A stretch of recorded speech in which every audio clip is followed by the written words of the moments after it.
I stood frozen in disbelief as 12 workers erected a metal fence around the backyard of my home.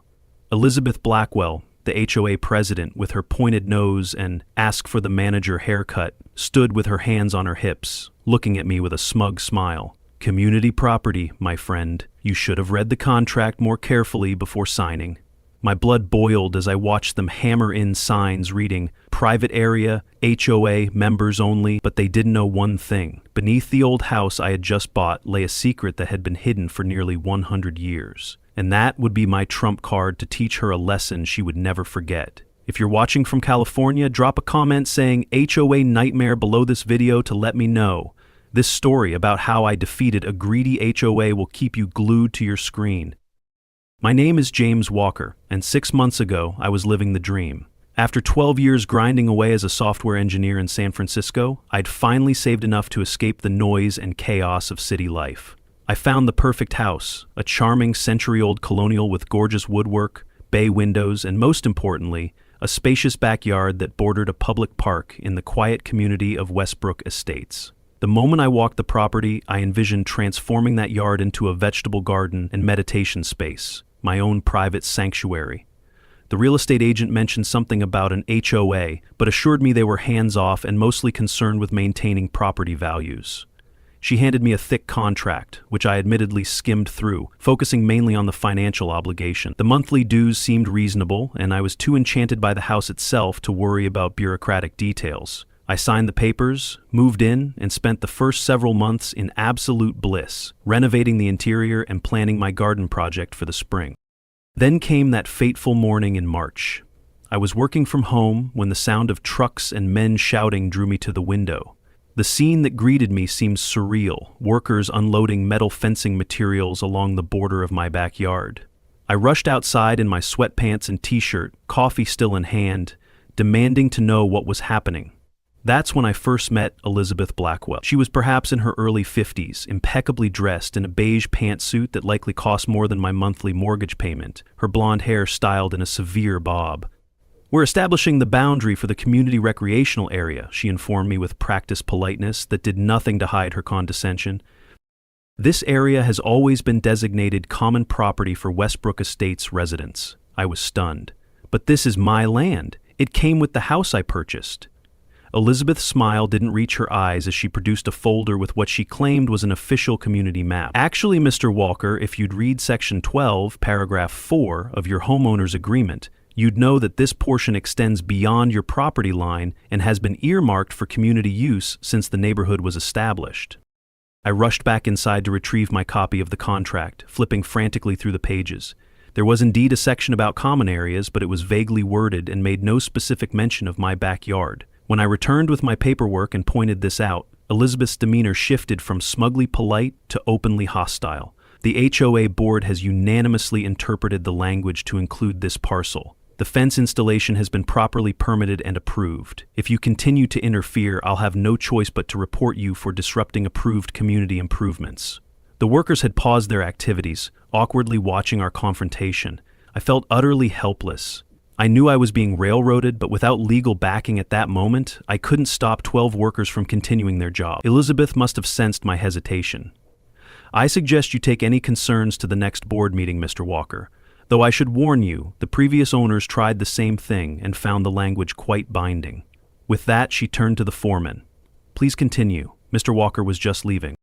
Left with no immediate recourse, I watched in mounting anger as they resumed hammering posts into what I was certain was my land. Elizabeth stayed for another hour, overseeing the work like some kind of field general, occasionally glancing in my direction with barely concealed triumph. By evening, a 5-foot metal fence had been erected around the entire back portion of what I had thought was my property, complete with a locked gate and those infuriating private area signs. I felt violated, outraged, and completely powerless. That night, I couldn't sleep.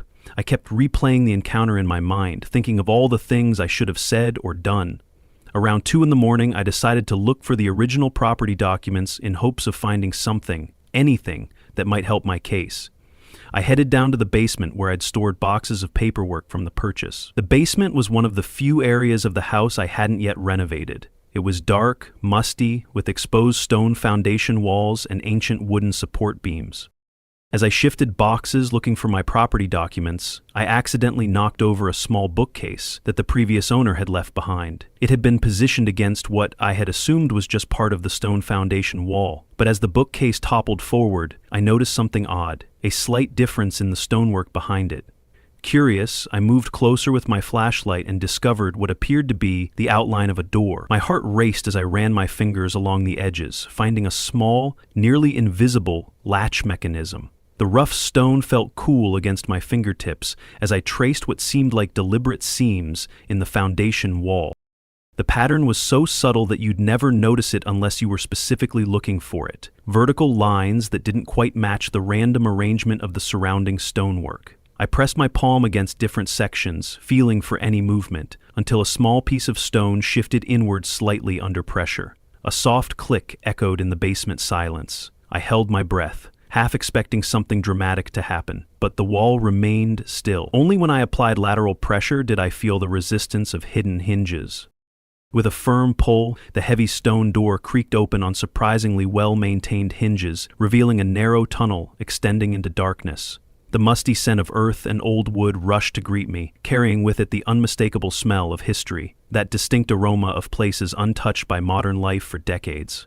"What the hell?" I whispered to myself, simultaneously frightened and intrigued. The air flowing from the passage was noticeably cooler than the basement, carrying hints of damp soil and aged timber.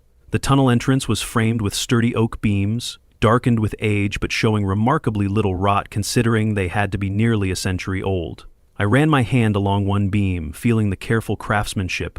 This wasn't some hastily constructed hideaway, but a passage built with intention and expertise. The tunnel was about 5 feet high, forcing me to duck, and barely 3 feet wide. The walls were reinforced with old timber, and the floor was packed earth, with occasional wooden boards placed strategically to provide stable footing on what would otherwise be a treacherous surface during wet weather.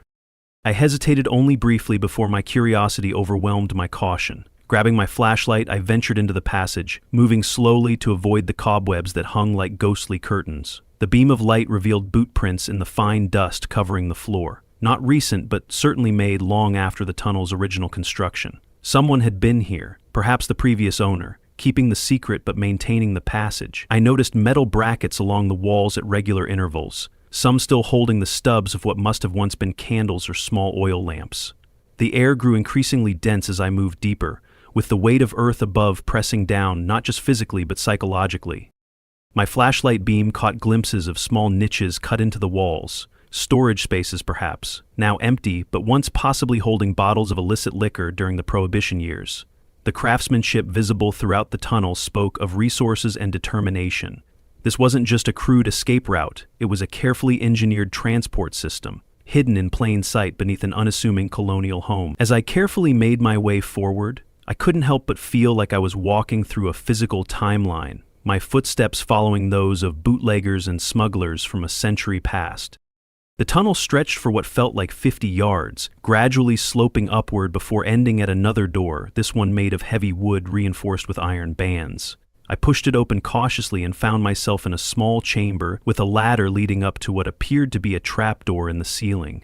Climbing the ladder, I pushed against the trapdoor, which was disguised on the outside as a large landscaping rock. When I carefully moved it aside and peeked out, I could hardly believe my eyes. I was in my backyard, or rather, what had been my backyard, now on the other side of the newly erected fence. From my hidden vantage point, I could see the entire area that Elizabeth and her crew had cordoned off, and there, bathed in moonlight, was something that made my blood boil even hotter. A large sign staked into the ground reading, "Coming soon, exclusive HOA members recreation area, private pool and pavilion." So that was their game. They weren't just stealing my land for a community space, they were planning to build some kind of exclusive facility. I carefully replaced the rock trapdoor and made my way back through the tunnel, my mind racing with questions and possibilities. Why was there a hidden tunnel under my house? How old was it? And, most importantly, how could I use this unexpected discovery to my advantage? The next morning I called in sick to work and headed to the local library. The elderly librarian, Dorothy Thompson, was a walking encyclopedia of local history, and her eyes lit up when I asked about my property. "Oh, the old Mason place. You know, that house has quite a colorful history," she said, leading me to the local history section. It was built in 1922 by Joseph Mason, who was officially a businessman but was widely rumored to be involved in bootlegging during Prohibition. She pulled out a large book of historical photographs, flipping to a page showing my house nearly a century earlier. The property originally extended all the way to what is now the park boundary. The location was perfect for his, let's call them extracurricular activities, being so close to the river for shipments, but just far enough from town to avoid unwanted attention. As Dorothy continued her historical tour, she mentioned something that made me sit up straight. There were rumors that Mason built hidden tunnels for moving his merchandise discreetly. The authorities searched several times but never found anything. I tried to keep my expression neutral as she continued. After Prohibition ended, the property changed hands several times. The original land parcel remained intact until the 1970s, when Westbrook Estates was developed. But you know what's interesting? She pulled out an old survey map. According to the original property records, the back portion that extends to the park boundary was never officially subdivided. Legally speaking, it should still be part of your property deed. My heart raced as I examined the yellowed map. Would you happen to have copies of the original property lines and maybe the subdivision plans when Westbrook Estates was built? Dorothy smiled knowingly. Give me an hour, young man. I think we might find some very interesting discrepancies. By the time I left the library that afternoon, I had a folder full of photocopied documents that clearly showed my property line extended exactly to where I had believed it did, all the way to the park boundary. The land that Elizabeth and her HOA cronies were now fencing off was, without question, legally mine. But I still needed to understand how they were getting away with this. On my way home, I stopped at my neighbor's house, Frank Martinez, a retired attorney who had been friendly to me since I moved in. Frank invited me in for coffee and listened attentively as I explained my situation. "I'm not surprised," he sighed when I finished. "Elizabeth and her board have pulled similar stunts before. They tried to claim the Johnsons' side yard for a community garden last year, but the Johnsons had better lawyers." Frank examined the documents I'd brought from the library. "These are compelling, but Elizabeth has connections in the local administration. Her ex-husband was a judge here, and she's got half the city council in her pocket." When I asked why the HOA would want my land specifically, Frank's expression darkened. "Follow the money, James. Elizabeth's house and those of her 3 closest allies on the board all back up to the section they're trying to take from you. A private pool and recreation area would substantially increase their property values." He pointed to my map. "Plus, your lot is the only one with direct park access. By controlling it, they control who gets easy access to the park." Frank suggested I hire a lawyer, but warned me the process could be lengthy and expensive. "The courts move slowly, and Elizabeth knows every trick in the book to delay proceedings. Even with a solid case, you could be looking at a year or more of legal battles." As I prepared to leave, Frank added one more piece of advice that would ultimately shape my approach. "Sometimes people like Elizabeth only understand when they're beaten at their own game. The legal route is important, but don't underestimate the power of exposing their scheme to the community. Most homeowners have no idea what the board is doing in their name." That night, I sat in my kitchen, staring at the old property maps spread across the table, when a revelation hit me. The tunnel wasn't just a historical curiosity, it was my secret weapon. While Elizabeth thought she had successfully blocked my access to the land, I had a hidden route directly into it, and I had historically documented proof that the land was rightfully mine. Rather than rushing into an expensive legal battle where Elizabeth had the home field advantage, I could gather evidence of what they were really up to. The next day, I attended the monthly HOA meeting to get a better sense of what I was up against. The meeting was held in the community center, a small building near the neighborhood entrance. About 20 homeowners were present, along with the 5-member HOA board seated at a table in front. Elizabeth commanded the room like a seasoned politician, speaking with authority and dismissing concerns with practiced ease. When one elderly resident questioned the increased landscaping fees, Elizabeth interrupted her mid-sentence. "Mrs. Keller, as I've explained before, quality maintenance requires quality funding. We've been through this. Next item, please." Throughout the meeting, I observed the dynamics carefully. Elizabeth clearly held sway over most of the board, particularly William Sullivan, a heavy-set man who owned a local construction company. The only board member who seemed uncomfortable with Elizabeth's autocratic style was Jennifer Hudson, a younger woman who occasionally frowned at Elizabeth's more dismissive comments. When the floor opened for general concerns, I raised my hand and asked innocently about the new community project along the park boundary. Elizabeth's eyes narrowed slightly when she recognized me. The recreation area project was approved last quarter and is proceeding on schedule, she replied smoothly. We're very excited about this exclusive amenity for our residents. When I pressed for details about the funding and planning process, Elizabeth deftly changed the subject. We'll be distributing full information packets when the project is further along. Now, regarding the upcoming community garage sale, after the meeting, as people were leaving, a woman approached me quietly. I'm Sarah Parker, the HOA secretary, she said, glancing nervously over her shoulder. Could we talk somewhere private?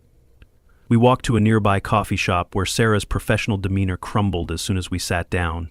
What they're doing with your property isn't right, she whispered, though there was no one nearby to overhear. Elizabeth and William amended the community maps last year without proper board approval. They've been planning this project for months. Sarah explained that she needed her job to pay for her daughter's medical treatments, which was why she hadn't spoken up before. Elizabeth is ruthless with people who cross her. The previous secretary questioned some accounting irregularities and was fired the next week. According to Sarah, the exclusive recreation area would include a pool, pavilion, and direct park access, but contrary to what was announced at the meeting, it wouldn't be available to all residents. Only premium members will have key access, which coincidentally includes Elizabeth, William, and their friends who all live adjacent to the area. Sarah agreed to help me access internal HOA documents in exchange for my promise to keep her involvement secret. Just be careful, she warned as we parted. Elizabeth has eyes everywhere in this community. That evening I received a call from Elizabeth herself. Her voice dripped with false sweetness as she invited me to a small, groundbreaking ceremony for the recreation area project. I think it's important for new residents to participate in community milestones, she said. Perhaps once you see the vision for this wonderful amenity, you'll understand why it's so valuable to Westbrook Estates. I accepted politely, knowing it was just her way of flaunting her perceived victory. I wouldn't miss it for the world, I replied, already planning my next move. That night, I ventured through the tunnel again, this time equipped with a small backpack containing several wireless security cameras I'd purchased online. Carefully concealing them in trees and bushes around the perimeter of the fenced area, I established a surveillance network that would feed directly to my computer. Over the next 2 weeks, I documented everything. During the day, I worked remotely and researched HOA laws and local building regulations. At night, I used my secret passage to access the site and gathered evidence of numerous violations. William's construction crew was using substandard materials and ignoring safety protocols. Through the cameras, I captured conversations between William and Elizabeth about cutting corners to maximize profits. I documented workers removing survey stakes and replacing them in different locations, effectively expanding the project boundaries beyond even what they had initially fenced. Sarah provided me with copies of internal emails showing Elizabeth had been using HOA funds for personal expenses and had falsified board votes on several occasions. Most damning of all, William had called in his friend Gary Peterson, a city building inspector, to overlook certain issues with the project. My hidden camera captured their entire conversation, including an explicit discussion of what amounted to a bribe disguised as consulting fees. The more I uncovered, the clearer it became that this wasn't just about my property. It was about a systematic abuse of power that affected the entire community. Elizabeth had created a little fiefdom, using the HOA as her personal tool for financial gain and control. As the groundbreaking ceremony approached, Elizabeth grew increasingly frustrated with the project. During one heated argument with the construction foreman, which my camera captured perfectly, she snapped, "This project needs to be completed before anyone discovers the truth. I've already sold premium memberships to my friends. Just make it happen." I smiled as I reviewed the footage. Elizabeth had just incriminated herself beautifully, admitting on camera that she was selling access to a facility that wasn't even built yet, on land that wasn't hers to sell. But I wasn't ready to play this card just yet. I needed more comprehensive evidence, and I needed allies within the community.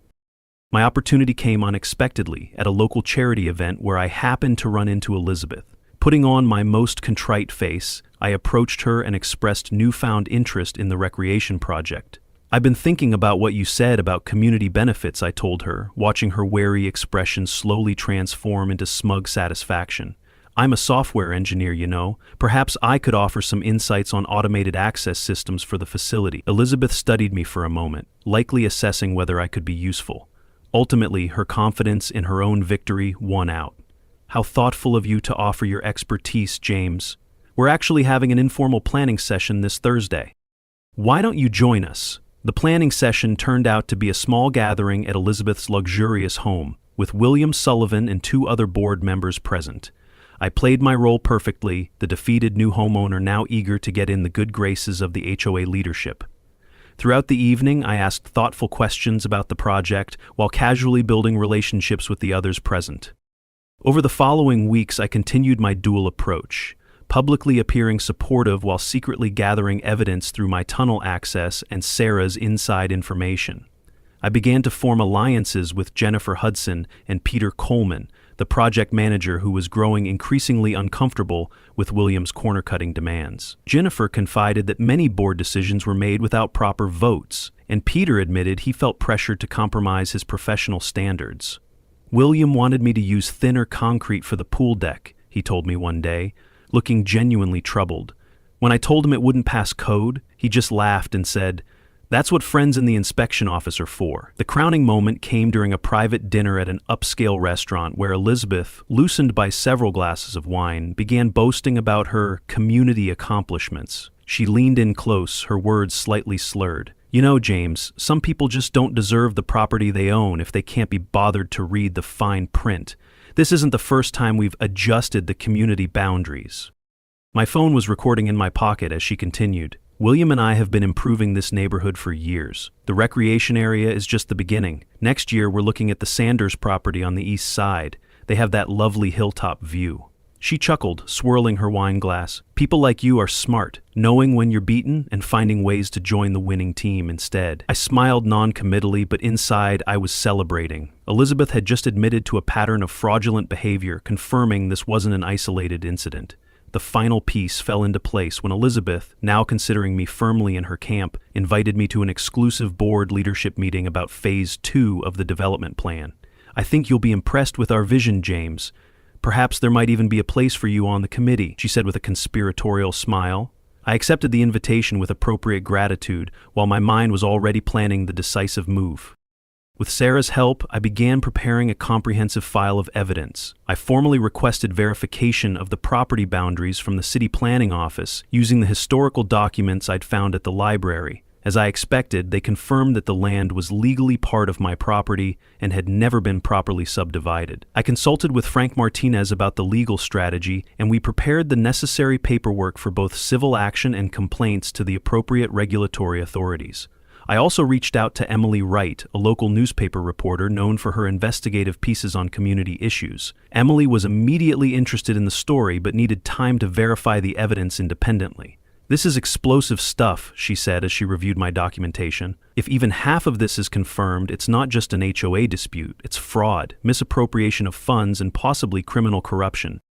The plan came together perfectly. Sarah agreed to play a crucial role. At the next HOA meeting, she would express concerns about the legality of the recreation project and threaten to contact authorities. Based on Elizabeth's pattern of behavior, I predicted she and William would react by trying to silence Sarah, potentially revealing even more misconduct in the process. Frank helped me draft a formal letter to every household in the neighborhood, including copies of the historical property map, my legal deed, and a summary of Elizabeth and William's misconduct. I also created a password-protected website containing all the evidence, which residents could access using a code provided in the letter. The final element was the meeting Elizabeth had arranged to discuss Phase 2. I planned to offer Elizabeth a deal. I would formally cede usage rights to my land in exchange for a board position and a percentage of the profits from the project. The meeting would take place at the construction site itself, where Elizabeth and William could show me their expansive vision firsthand. What Elizabeth didn't know was that I had arranged for a city building inspector, not Gary Peterson, to conduct a surprise inspection that same day, based on an anonymous complaint. I had also invited Emily Wright to be nearby with a photographer, ready to document whatever unfolded. The trap was set and all the players were in position. When the day arrived, I met Elizabeth and William at the construction site. Elizabeth was in an excellent mood, clearly believing she had successfully converted a potential troublemaker into an ally. "James, I'm so glad you've come to understand the greater vision for Westbrook Estates," she said, gesturing expansively at the half-built structures. "Not everyone has the foresight to see beyond their immediate self-interest." William unrolled a large site plan on a portable table. "Phase 2 will include expansion to these adjacent properties," he explained, pointing to lots belonging to other homeowners. "We've already begun preparing the necessary community use documentation." I nodded thoughtfully, playing my role. "And how exactly do you overcome resistance from homeowners? Not everyone is as cooperative as I've become." Elizabeth and William exchanged knowing glances. "Most people don't have the resources or knowledge to fight the HOA effectively," Elizabeth explained, "and those who might cause trouble can usually be persuaded when they understand the personal consequences of opposing community progress." As they continued outlining their scheme, growing increasingly comfortable with sharing details of their fraudulent practices, I noticed a city vehicle pulling up to the site entrance. Elizabeth's face darkened when she recognized it as a building inspector's truck. "What is he doing here? Gary didn't mention an inspection today." William moved quickly to intercept the inspector, while Elizabeth turned to me with sudden suspicion. "Did you know about this?" Before I could respond, another vehicle arrived, Emily Wright's news van with a photographer in the passenger seat.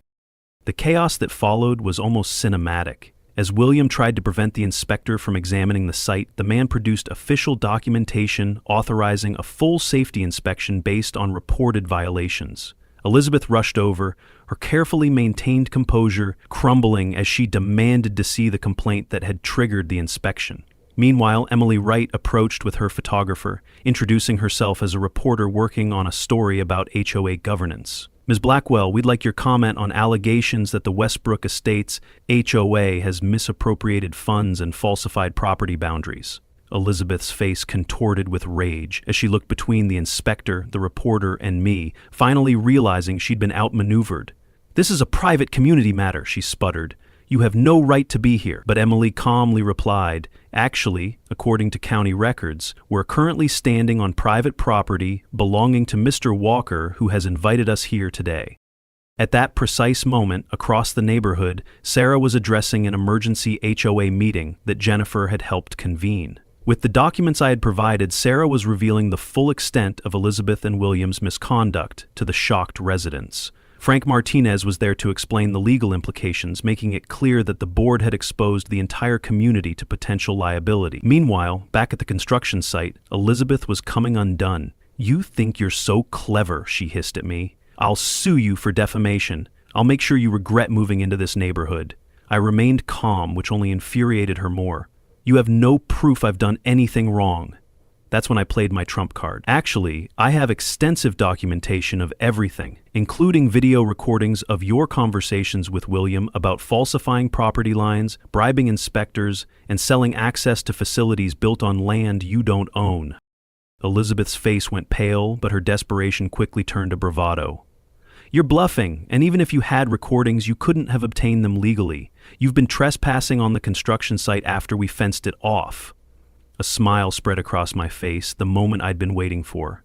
"I don't need to trespass on my own property, Elizabeth, and I never crossed your fence line, at least not above ground." I described the Prohibition-era tunnel I'd discovered beneath my house, watching as the realization of how thoroughly she'd been outplayed dawned on her. "I never set foot beyond your fence, I just emerged from beneath it, on land that legally belongs to me." The building inspector was now calling over William, pointing out numerous code violations and asking to see permits that William couldn't produce. Emily's photographer was capturing it all, while Elizabeth stood frozen in disbelief. The following week was a whirlwind of consequences. Elizabeth and William were forced to resign from the board after an overwhelming vote of no confidence from the community. The local newspaper ran Emily's front-page exposé on the corrupt practices of the Westbrook Estates HOA, complete with damning photographs and quotes from numerous residents who had suffered under Elizabeth's regime. The city opened an official investigation into the building permit irregularities and possible bribery of officials. Williams' construction company faced scrutiny from regulatory authorities, and several of his municipal contracts were suspended pending review.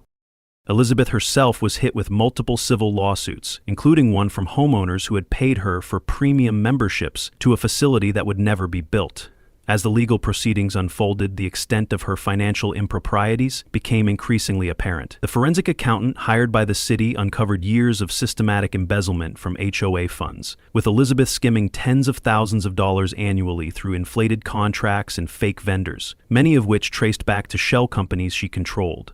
Her carefully cultivated image as a community leader crumbled as former allies rushed to distance themselves from her. The district attorney's office filed criminal charges for fraud, embezzlement, and corruption, and after a highly publicized trial that lasted 3 weeks, Elizabeth was found guilty on all counts. The judge, noting the betrayal of community trust, sentenced her to 4 years in state prison and ordered her to pay full restitution to the HOA and affected homeowners.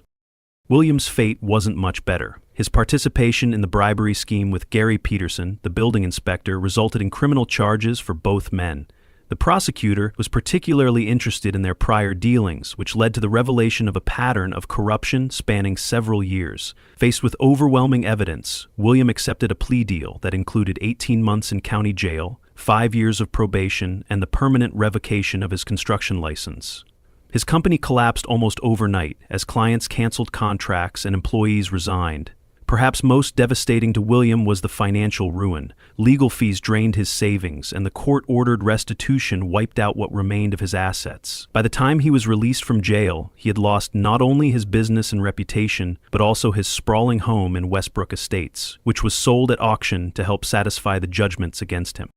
Gary Peterson, the corrupt building inspector, received 6 months in jail and was barred from working in any municipal position for life. The investigation into his activities led to a broader probe of the city's inspection department, resulting in 2 additional firings and a complete overhaul of oversight protocols. The city council members who had enabled Elizabeth's schemes through their connections faced public censure, and 2 failed to win re-election in the following cycle.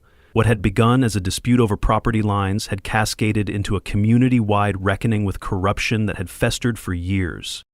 Most satisfying of all, the fence around my property was removed within days, and surveyors came to officially mark the correct boundaries based on the original deed. The half-built structures for Elizabeth's exclusive club were dismantled, returning the land to its natural state. As news of the scandal spread through neighboring communities, other HOAs began internal audits of their own practices, leading to several additional cases of mismanagement being uncovered. What happened in Westbrook Estates became a cautionary tale for HOA boards throughout the region and a case study in homeowner advocacy. 3 months after that fateful day, Westbrook Estates had transformed. Jennifer Hudson was elected as interim HOA president with a mandate for transparency and reform. With the help of Lisa Bennett, a city attorney, she drafted new HOA bylaws that ensured accountability, limited board powers, and required open voting on all major decisions. Sarah Parker was appointed as project director for what became a true community initiative, converting the land behind my house into a shared garden that everyone could enjoy. Her new position came with a better salary that helped cover her daughter's medical treatments. The community even organized fundraising events to further assist with her family's healthcare costs. Frank Martinez became the homeowner rights would be protected moving forward. I declined an official position on the new board but served as an informal consultant, particularly on matters of transparency and communication. As for the Prohibition Tunnel, I worked with a local historical society to preserve it as a neighborhood landmark.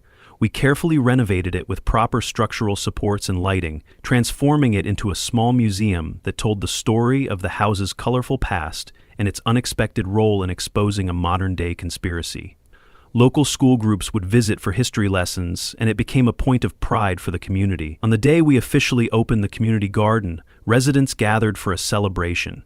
Tables of food lined the pathways between newly planted vegetable beds and flower borders. Children played on the lawn that had so nearly become a members-only pool deck. Jennifer gave a short speech thanking everyone who had helped create this new community asset, ending with special recognition for my role in preserving the land for everyone's benefit. Frank stood beside me, whispering, "What did I tell you? Sometimes you have to beat them at their own game." That evening, after everyone had gone home, I sat alone in the garden, watching the stars emerge in the darkening sky. I reflected on how what had initially seemed like a disaster, losing my private backyard sanctuary, had ultimately led to something far more meaningful. The land wasn't just mine anymore, it belonged to the community, and it brought more joy than I could have imagined as a private space. Perhaps this was the land's true purpose all along, I thought to myself. Not a retreat for one person, but a place that brings people together. The tunnel beneath my house had served its purpose twice, once during Prohibition to connect people to forbidden pleasures, and now, a century later, to connect a neighborhood and restore justice. I couldn't help but wonder what Joseph Mason, the original owner, would think of how his secret passage had been used to expose corruption rather than hide it. It had been 1 year since I discovered them fencing off my land. Elizabeth and William had received what many considered relatively light sentences given the scope of their fraud, but the personal consequences had been severe. Elizabeth's carefully cultivated social standing was in ruins, and William's construction company had been dissolved entirely. During Elizabeth's sentencing hearing, I had the opportunity to deliver a victim impact statement. Looking directly at her, I spoke, not about vengeance, but about community betrayal. The most damaging thing wasn't the attempt to steal my land, I told the court. It was the systematic abuse of trust that eroded the very foundation of our neighborhood. Elizabeth, for her part, sat stone-faced throughout, refusing to show any remorse, even as the judge condemned her actions as an egregious exploitation of position and power. The local newspaper published a follow-up piece a month after her sentencing, reporting that she refused all interview requests and was appealing her conviction, a final act of denial that surprised no one who knew her. William, in contrast, seemed genuinely broken by the experience. I encountered him by chance at a coffee shop in a neighboring town 6 months after his release, nearly unrecognizable with his gaunt face and shabby clothes. He approached me hesitantly, eyes downcast. "I know it doesn't mean much now," he said quietly, "but I'm sorry. Elizabeth had a way of making you believe that cutting corners was just being efficient, that bending rules was just being practical. I lost everything listening to her." I didn't offer forgiveness, but I did acknowledge his apology. "Sometimes the hardest lessons are the ones we need most," I replied. As he walked away, shoulders slumped, I felt not satisfaction but a simmer recognition that justice, while necessary, rarely brings joy to anyone involved. Meanwhile, our HOA had become a model of democratic and transparent management that neighboring communities were beginning to emulate. The community garden was thriving, producing enough vegetables to donate to the local food bank every week. Several elderly residents who had previously lived in isolation now spent their days tending the plots and socializing with neighbors. The garden had become more than just a place to grow plants. It was a living symbol of what a community could be when people worked together rather than being ruled by self-interest and secrecy. The story might have ended there if not for a chance encounter with a journalist from a national magazine. She was working on a feature about HOA abuses across America and had stumbled upon Emily's articles. When she interviewed me, I shared not just what had happened, but the valuable lessons I'd learned about property rights, community involvement, and standing up to institutional bullying. The resulting article struck a chord with readers nationwide, many of whom had experienced similar situations. Soon I was receiving emails from homeowners across the country seeking advice on dealing with their own HOA problems. What started as responding to a few messages evolved into creating an online resource with templates for document requests, guidelines for researching property boundaries, and strategies for building community support. The Prohibition Tunnel remained a fascinating attraction, now a small tourist destination within our neighborhood. We installed informational plaques that told both the historical story and the modern-day drama of how it helped uncover a conspiracy. What I never expected was that when the national magazine published their story about our community, it would quickly go viral online. The video I posted about the entire incident reached over 5 million views within a week. I received thousands of messages from people across America sharing similar experiences with their HOAs. Last week, I got an email from a man named Mark in Florida. He had used similar tactics to fight back against an HOA, trying to seize his waterfront access. He didn't have a tunnel, but he used what he'd learned from my story to gather evidence and unite his neighbors. I was even invited to speak at a national conference on homeowner rights, where I met dozens of people fighting similar battles. What started as a personal fight for my property had evolved into something much more significant, a movement empowering homeowners everywhere to stand up for their rights and build better communities. The tunnel beneath my house had become more than just a physical passage. It represented the underground current of resistance against those who would abuse their power. As I prepared for my next speaking engagement, I thought about how unexpected connections, both physical and social, can change everything. A hidden door and a basement wall had led not just to a tunnel, but to a path of justice that had rippled far beyond my little corner of Westbrook Estates. Whenever someone asks how I managed to stand up against a powerful HOA, I simply tell them, Sometimes the key to victory isn't strength or money, but the patience to find your own path, even if it means tunneling through darkness. And if you're watching and having trouble with your HOA, remember, read your contracts carefully, understand your rights, and never stop digging, both literally and figuratively. You never know what you might find. The most powerful tool against injustice isn't always a lawsuit or a confrontation. Sometimes it's simply shining a light on what's been hidden in the darkness. As I stood by the beautifully decorated entrance to the tunnel, now marked with a small sign reading Secret Passage to Freedom, 1923, I couldn't help but smile. I held my phone, live streaming to my thousands of subscribers, sharing the latest community garden harvest and answering questions from homeowners facing similar battles across the country. What began as a personal fight for my property had evolved into something much more significant, a movement empowering homeowners everywhere to stand up for their rights and build better communities.